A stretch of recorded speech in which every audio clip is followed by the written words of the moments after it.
Is the Federal Reserve about to cut interest rates by over 100 basis points in 2026? And what does that mean for your crypto bags? And what narratives are going to make you the most money? We're going to talk about that on today's show. Gina, roll the intro.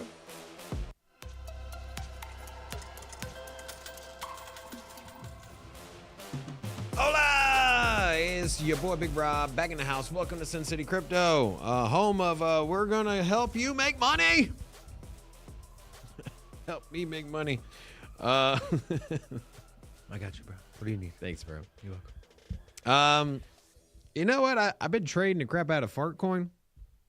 You know, Trading the crap out of Fartcoin. Yeah. You know. Anyways, you know, that's something I just have been trading just every week. Probably my most traded as far as swing trading. And well, that one damn near up 50%. Damn. In some regard. So It's at 43 cents. Yeah, it's at 43 cents. It's right outside the top 100 Solana-based meme coin. AI. It's an AI plate. Fartcoin AI? Yeah. Yeah, look it up. I mean, I believe you. I'm just ain't nobody investing in Fartcoin because of its AI Are you serious? potential. The tech is revolutionary, man. We're here for the tech, dude. Yeah. What does that say? Let me see. This is the website. The website is literally just market cap word about. Hell yeah. You Look know? at that. AI, baby. Where? Where's the word AI at? What do you mean? I don't see AI anywhere. Disrupting the crypto space one fart at a time, AI. Gina every day asks us to talk about Fartcoin so she can do that sound effect. It's pretty cool, right? I want to share this. These numbers came out, and well, it's got people excited. Truflation shows year-over-year inflation is down to under 2%. Now, why is this number important? Well, the Federal Reserve has repeatedly said under 2% is our target. Under 2% is our target. Our target is under 2%. I don't know how many different ways they can say it, but they've said it. They even moved the goalpost up to like 3%. Well, Unofficially. Yeah. Unofficially. Yeah. Well, guess what? You can move the goalpost back because you're under your original goalpost. No need to move it forward, Fed. So it was a little surprising to me to see the CME has an 88% chance of a nothing burger happening on January 28th. And so, Rob, do you think the CME hasn't caught up yet? Do you think this is Jerome Powell lingering? Do you think it was the last meeting where the Fed commissioners were split down the middle? If we don't get a rate cut in January, do you think altcoins bleed? Should people kind of be careful? Or what do you think here? No, I mean, this is everything that the CME, I don't know where they're getting their data and analytics from, but wherever their sources are, is they've accurately predicted this, I think 100% of the time.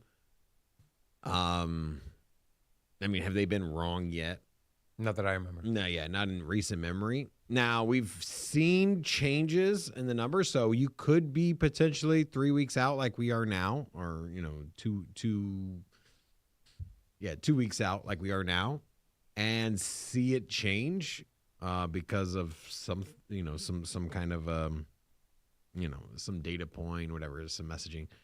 But that usually doesn't happen in less than a 2 week time window. Right. We've seen it change, but it's been longer time, right? And it's been a closer margin where you might have been 60%, 40%.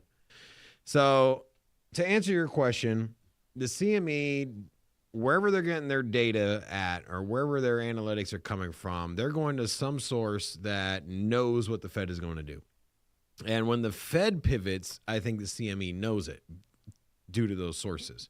So when you get something like these numbers coming in very low, one thing to take away here, Jerome Powell and Donald Trump don't like each other. Donald Trump repeatedly calls them names, and Jerome Powell repeatedly says he doesn't take orders from the president. And so I don't think that looking at these numbers are essentially a call to executive order to the executive branch, right? Don't you think that being under 2% is more a nod to Donald Trump versus the economy? What do you mean? Without his influence? What I'm saying here, Yeah, well, what are you trying to? what I'm saying here is that if Jerome Powell were to look at rates being at where they're at, right? Or looking at CPI being where it's at, right? Saying, hey, look, inflation's way down. He had repeatedly came out and said that these tariffs was going to raise the inflation, as the cost of goods are going to go up. They weren't going to cut because of the fear of what tariffs were going to do. So you think he's not going to cut because he's trying to spite Trump? No, but it's not really to spite him. I think it's really to admit that Trump, right? that Trump's tariffs weren't as bad as people were making it out to be, right? Because we started the tariffs and it's been like 6 months or something like that. Almost as soon as he came into office. Yeah, well, he talked about them as soon as he came into office, but they didn't come into effect until March-ish. Yeah, so basically we were like 6 months in, right? So basically we've had like 6 months of these tariffs, and inflation just never translated. Cost of goods never went up. Now there are certain markets that did, right? Electronics for eggs. high end goods. The eggs weren't they weren't tariffing eggs. I know. So anyways, the whole premise behind the Fed not cutting rate on several meetings was because of the tariffs. And now look, inflation is down. I think if he were to cut, it would signal like, hey man, you know what? We weren't going to cut, but look at inflation. It's doing so well. No, that's my whole point. I would. There's also a big thing happening on Friday. The Supreme Court is supposed to rule on whether Trump is allowed to tariff countries, and the overwhelming odds are that they're going to overturn his tariffs. And so there's a lot of people wondering, what does that mean for the markets? What does that mean for the economy? He's been pausing tariffs anyways. No, but I'm saying if they do that, then they had like a furniture tariff that was supposed to hit this week or something. It was supposed to be like really big for the furniture market, and remodeling houses have been at a record low right now because people aren't refinancing. When do you remodel your house? When you have money. Yeah. And like, when do you go buy new furniture like couches? Usually anyways. Unless you're using Klarna. So people aren't refinancing, so they're not making improvements on their houses, and then they're not buying. I think there was certain kind of furnitures and things that affect like your home. Those things were about to go in order as far as like a big tariff increase.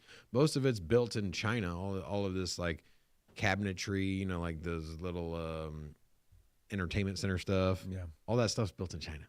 Well, anyways, all the tariffs were supposed to smack that. He put those on pause. If the Supreme Court, and I'll leave it at this, if the Supreme Court rules against Trump, they would have to refund that money they collected from countries. And people are wondering what's going to happen. They're expecting volatility on Friday. Ain't no way they're going to refund that money. What do you mean? Ain't no way. I mean, zero chance. The Supreme Court says they have to. Zero chance. Okay.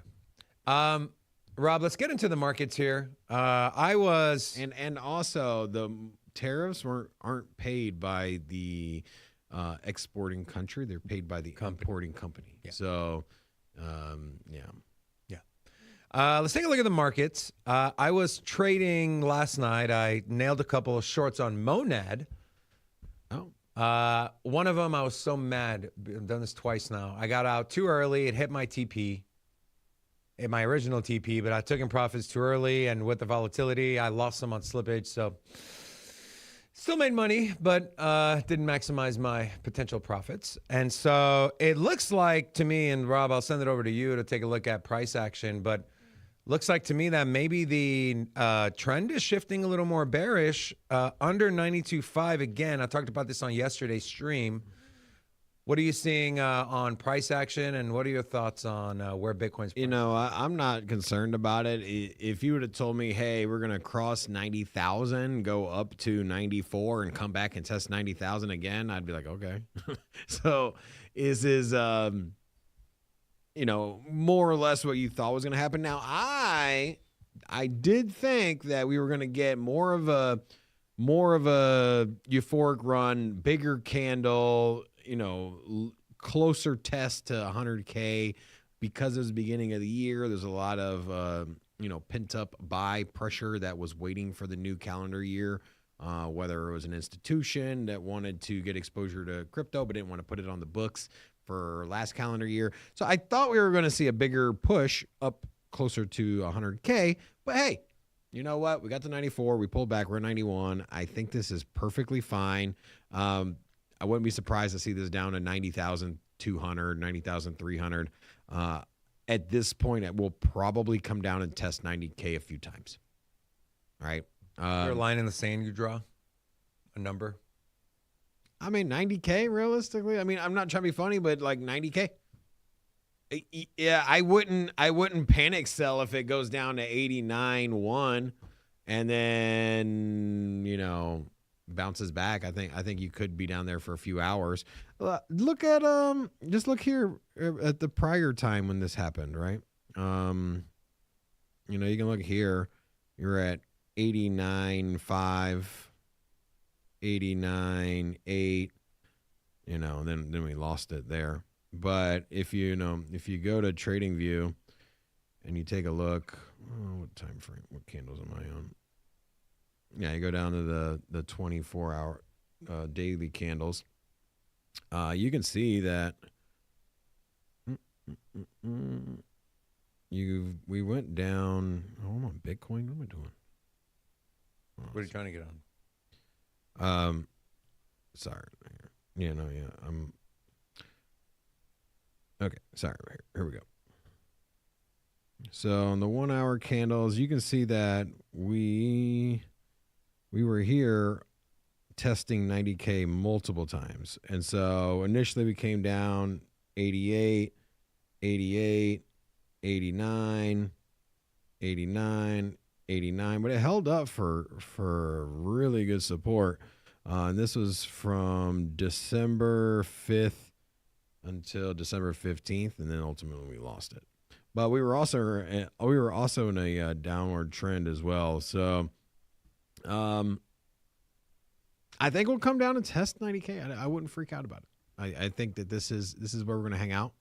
I was hopeful that we would have broke out to 98, and then we could have maybe used 95 as support, 96. But here we are. Okay, let's get into some alts though. Okay, so not too concerned about us being at 90,000 on Bitcoin. I think that this is a good opportunity to make some money. You know, when you go from a lower trading range to a higher trading range on Bitcoin, and then you consolidate, very, very good situation for alts. That's exactly what you want, right? And so coming up from 80,000 and now we're at 90,000 and consolidating, as long as we hold a 90K support range, this is the ideal time to get into altcoins. You know, one that's on my radar is Jelly My Jelly. So this one's interesting, right? And we talked about this before. It had a little flash in the pan here. This was earlier in the month. I first started talking about this, or first started looking at it back in early December.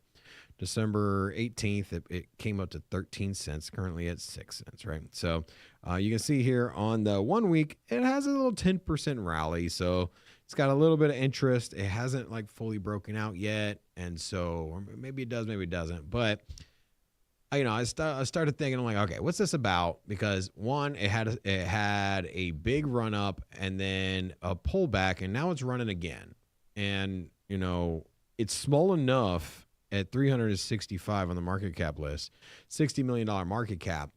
It's just small enough that you could put in, you know, a position and find a 10x potentially if it breaks into the top 100. Now, what is it? I've showed you this before, and it's you know, it's a potential social media app, right? And which is cool. You know, there's a lot of different cryptos out here trying to leverage social media. There was another one too. I forget which one were we talking about. Zora. Yeah, Zora. That one's been very popular, but now I was like, okay, so what's this about? So it's not even live yet. It's not exactly, and that was exactly my mentality 2 weeks ago. I'm like, it's not even live yet. It's a wait list. I'm like, you know what? Like, there's always a lot of promises, right? A lot of roadmaps without the road for That's crypto. also, but the speculative bids are the ones that'll give you that 10x. Yeah. When people are speculating, when the actual product hits, But here we are with a 10% rally, right? We put in a little bottom, and so I'm like, okay, what's this about? Okay, what's going on here? So, anyways, this is Venmo's co-founder, launched this. Also, the one of the co-founders was VP at Facebook, and he also has early investment in Uber. So someone with the track record. His co-partner was a VP at Facebook, so has experience in social media apps. And you go down, you read about this, and it's actually a pump.fund token, which is kind of weird because you go down here, here's a pump.fund address. And now everyone thought this was, so it went from pump.fund, and then immediately after, getting a little bit of a pump, the founder, this guy's name is Igram. Igram Ismail. So he had posted the pump.fund address, and then it started rallying, and then people thought he got hacked. But then Anatoly retweeted it. Then everyone was like, okay, this is real. Then it immediately moved into Radium. So it went out of the playground, which is pump.fund, went straight into Radium, and then anyways, it had a big rally.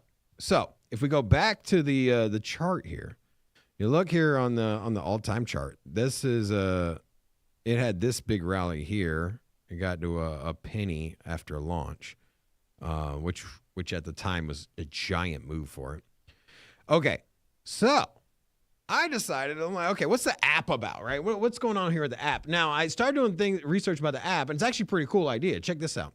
So you notice how it has split screen here? Yes.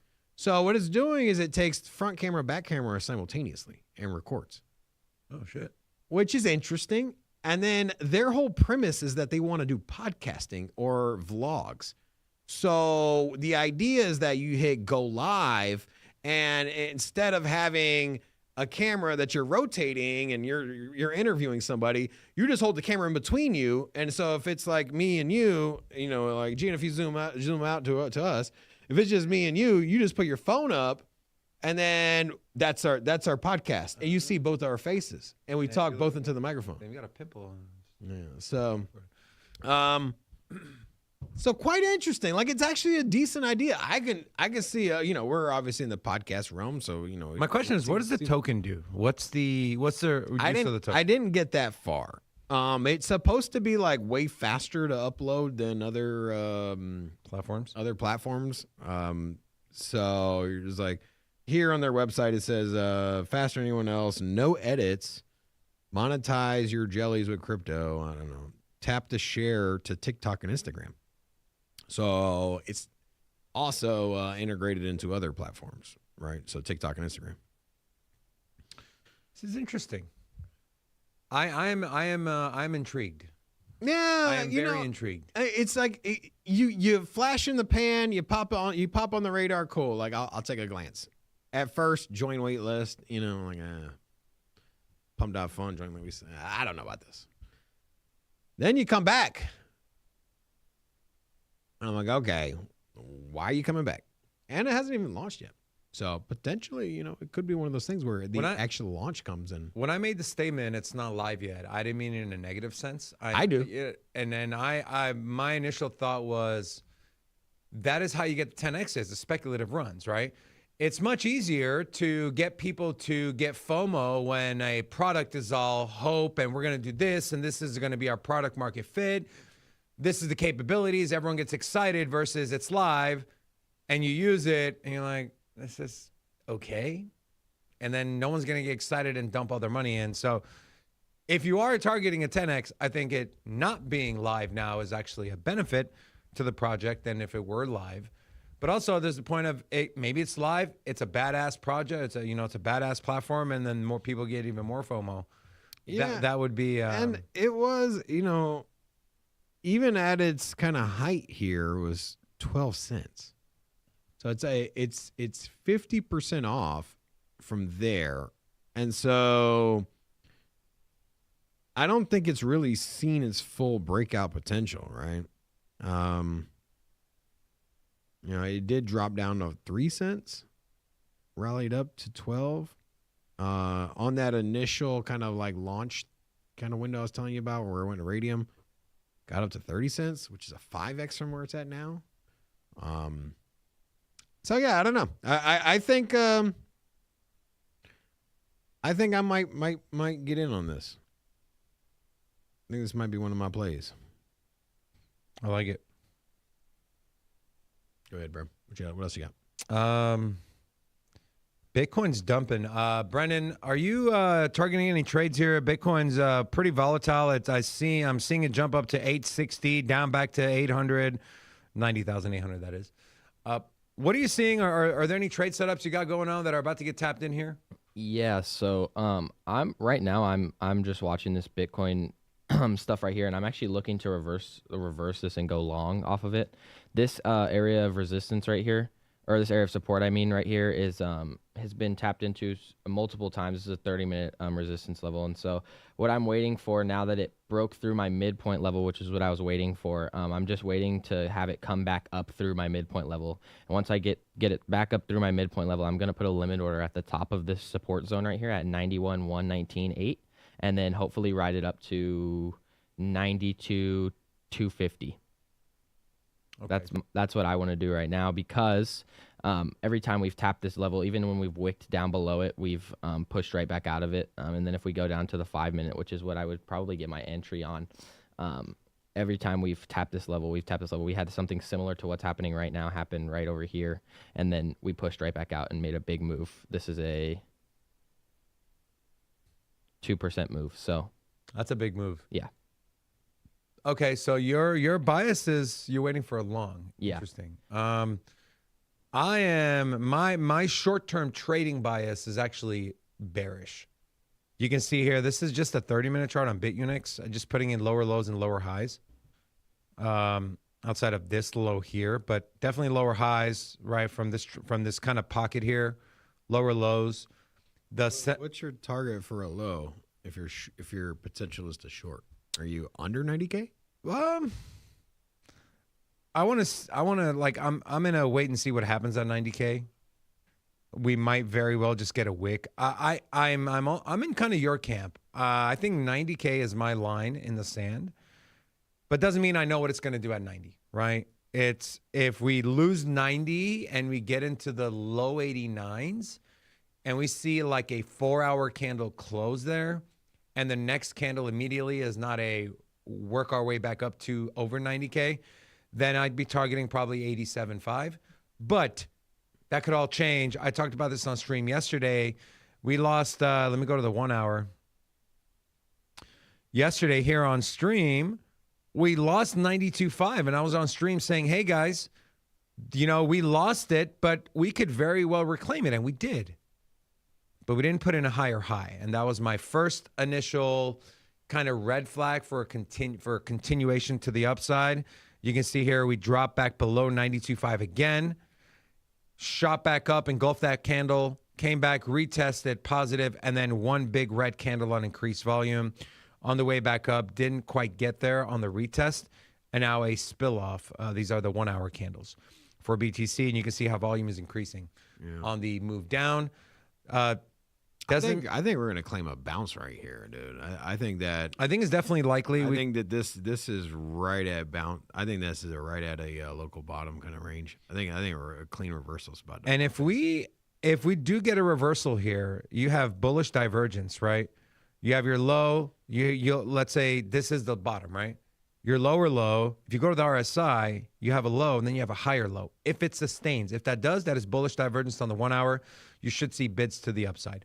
Also, open interest is up while price is down. So either we're going to see a lot more downside or there's going to be a massive short squeeze if buyers step in. If we come back up and in one candle, and we've seen this happen with Bitcoin multiple times, maybe not the 1 hour, maybe the 2 hour, the 4 hour. If we see, let's say we hit a bottom at 90K even. If we get a one candle shot up to 92.5, it's a short squeeze. We're probably going up to like 95, 96. That would be my guess. But for that to happen, you would need the buyers to step in. And so will they step in? Charts are saying, momentum is saying, it looks like they are. As again, RSI and the bullish divergence we have there did lose this big volume level. This is on the 1 hour time frame yet again, which a new hour just started, new candle just started. So this could very well be our relief rally, but I don't have a crystal ball. I don't know. Maybe this is it, and we kind of take everything here. One big move up to 92.2 would engulf the entirety of the move. Very bullish on increased volume. So we'll see what happens, but I think the important thing here in the short term is going to be taking this high, 93.710. If we can take this high, now we're talking about changing the character of the entire chart here on the 1 hour time frame. And we could talk about closer to that 100K target. Because if you look now, Rob, objectively looking at this chart, we've officially broken the uptrend on the hour time frame. Now this is a micro time frame. If you go out to the 4 hour, if the 4 hour closes, you can say the same thing about the 4 hour. Losing this low, right? Top, lower high, lower low, lower low. This is technically a bear trend. Now, where does it settle in? Does it reverse? Do we get bullish news? 90,000, Rob, you can see here. And you hit the nail on the head here, my friend. Let me go ahead and change the color of this. Let's go orange. Look at how important 90K was when we were below it. Resistance, resistance, resistance, resistance, resistance, resistance, resistance. Can we hold support? If we hold support and we see a bounce, very positive. That's kind of my where I'm at. So I think after breaking up above 90K, it's I don't think the first pullback will take us under 90K. I think that you get 90,500. Yeah, I don't know. We'll see. DCA and Prey said, TA doesn't matter, dude. We're going down more. How do you know we're going down if you don't like the charts, bro? Yeah, no. Yeah, it's a new year. We had a very stagnant 2025, and so we did put in a new all-time high. We also came down to 80,000. So we did have essentially a swing of, $40,000+ there, maybe 50,000 ish. So a lot of big swings on Bitcoin last year. Ultimately, we just never really took it to the next step, right? Not like metals did, not like AI did 2 years ago. So for that, I think that this year is the year of crypto. And I don't know. I truly believe that. I'm not saying it to shoot smoke up whatever's butt or bring in hopium or whatever it is, but Fartium, yeah. Because and also it's a perfect environment. Now, here's the thing: if I'm wrong and Bitcoin goes to 80,000 and 78,000, then your altcoins are fucked. Straight up.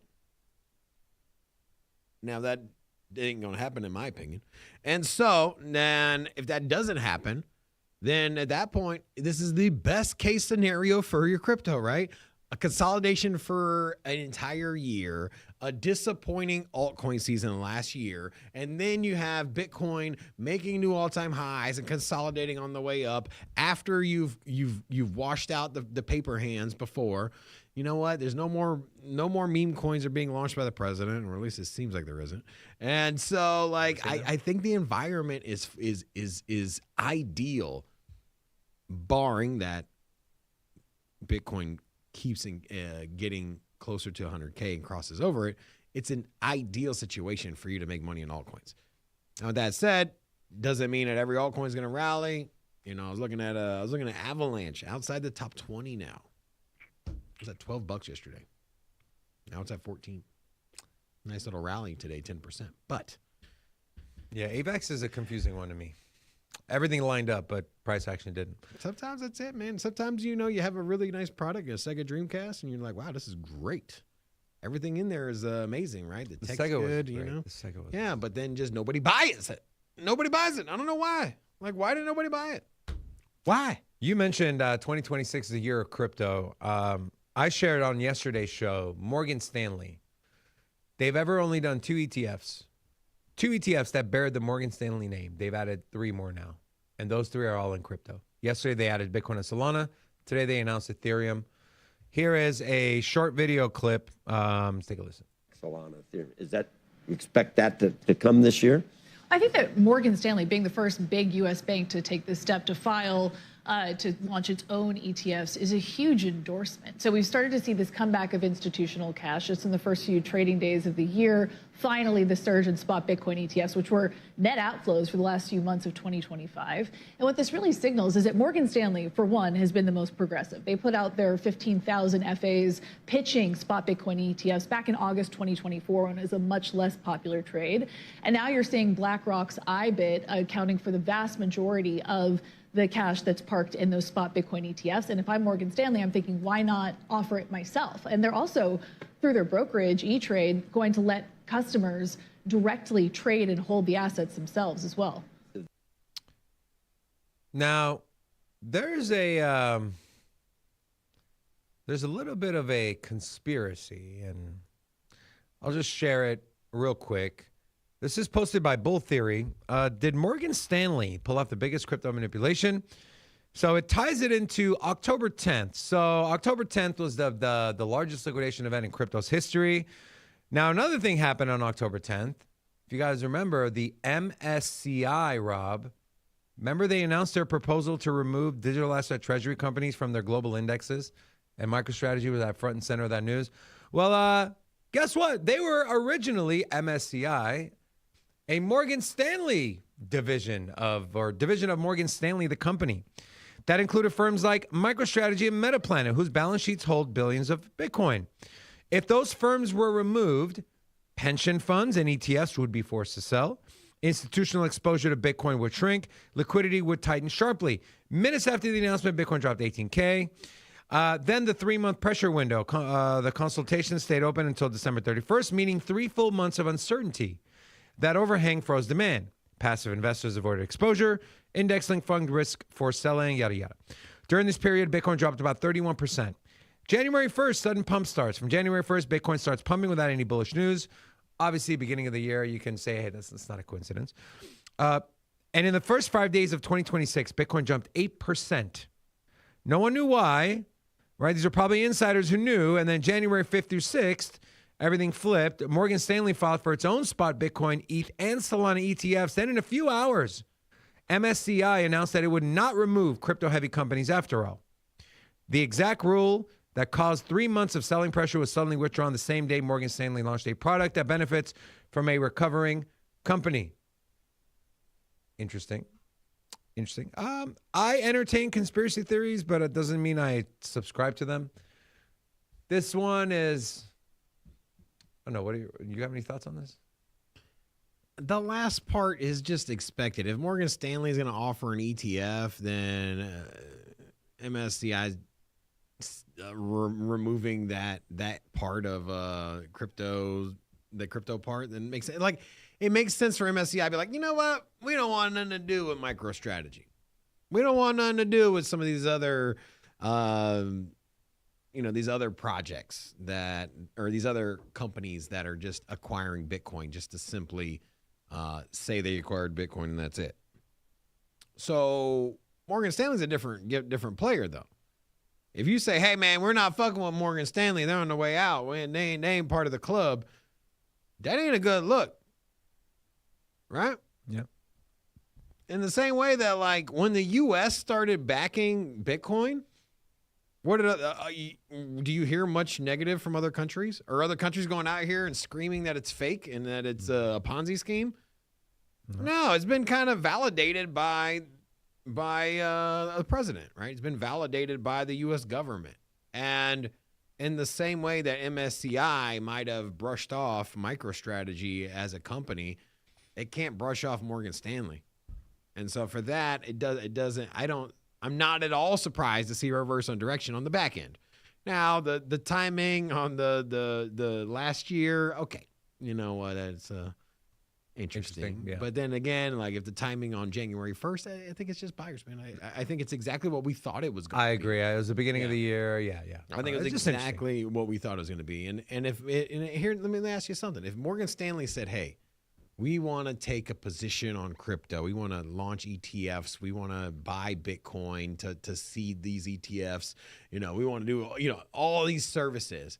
If they wanted to do that and they're at the table and it's November, do you think there's any chance they try to roll that out before the year is over? Oh, no.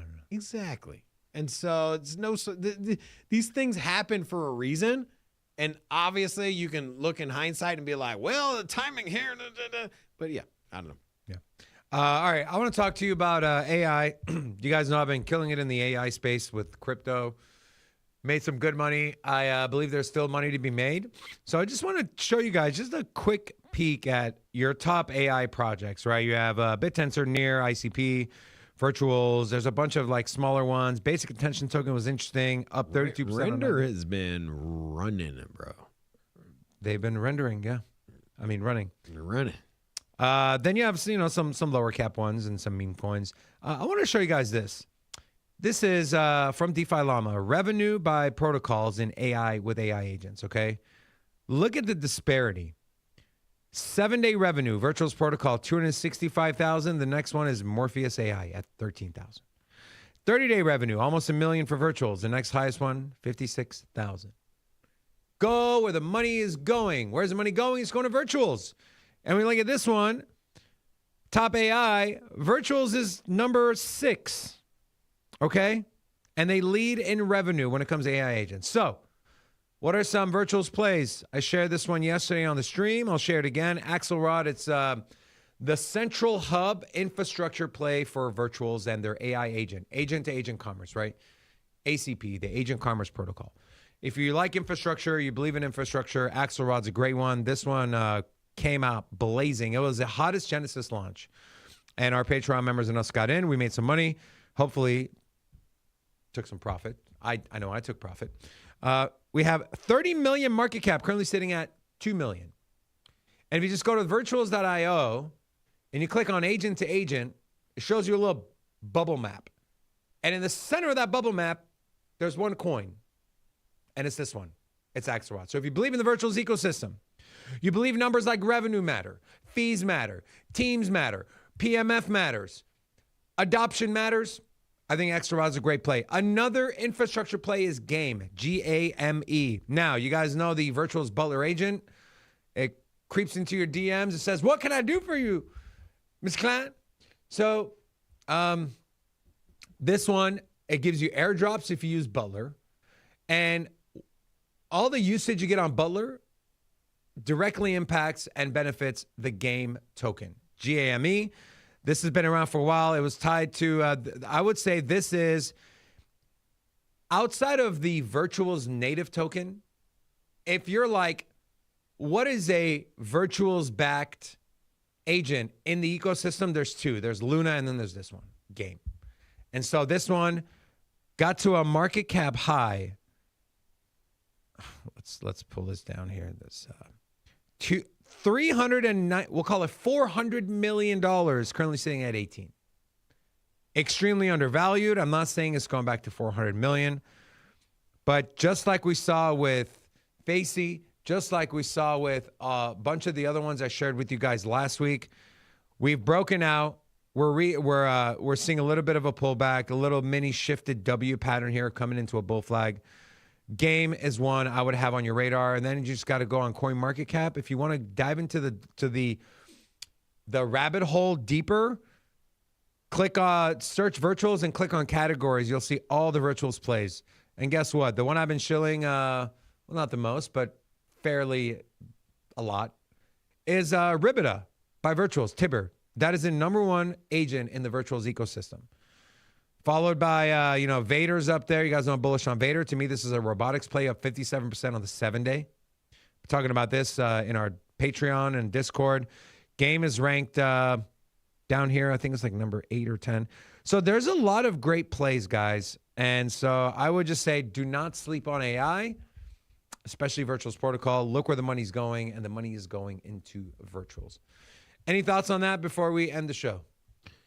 No, I know you're pretty plugged in there, so I'm just kind of back here taking notes. Funny, I didn't see you with a pen and paper. Is it mental notes? Yeah, Fair enough.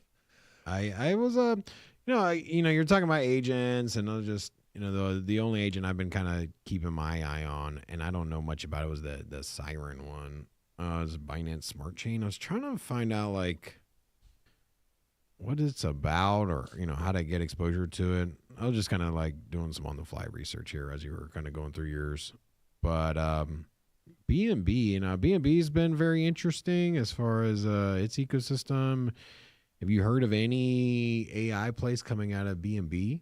There was because you go to the website there was here. the GPT one. So you got it's backed by Binance, and it's a Binance ecosystem, an AI analyst agent. Has a DApp. I don't know. Also, don't forget about the payment narrative in agents as well. The X402 narrative and what protocols and projects run on that. That's going to be an important one as well. I'm going to do some more research on this, but I don't know. Siren. I'm Siren, the golden persona. Holy crapola. I'm Siren, the what? The golden who? The golden, I don't know. Nice. That'll do it for the show today. Stay tuned. Stay in the chat because you'll be redirected to our trading show. Brendan and I will be breaking down the charts. We'll see if we can catch some trades live. A lot of volatility in Bitcoin, 90.7K. Can we trade some alts and scalp some profits? Come join us. Gino, roll the outro. Thank you all very much. We'll see you in 5 minutes. Peace. Sin City Crypto. Cash is Cuvée. Yeah. Sin City Crypto. Everybody know what we here for. Entertainment and info. Gonna show you how to get that big dough. So every day stay tapped in. For big facts, no capping. With Bitcoin, if you're in, then you win. We divide the pie with no fraction. It's Big Rob, David. I split the game, but they gave it. Name the coin that's your favorite. I got dry powder, why save it? To the OGs, new beginners. Special shout out to the well members. Buy the dip, sell winners. Ain't really nothing you can tell sinners. Tune in for the latest new flavors. They gonna teach us mean coins. They polarizing like barbecue chicken pizzas. I laugh with a major grin. Laggers, we trade them in. Baddies, they came to sin. And sinners gon' play to win. Screaming hola, till my bags are flowing over. Hold ya to the moon and to the solar.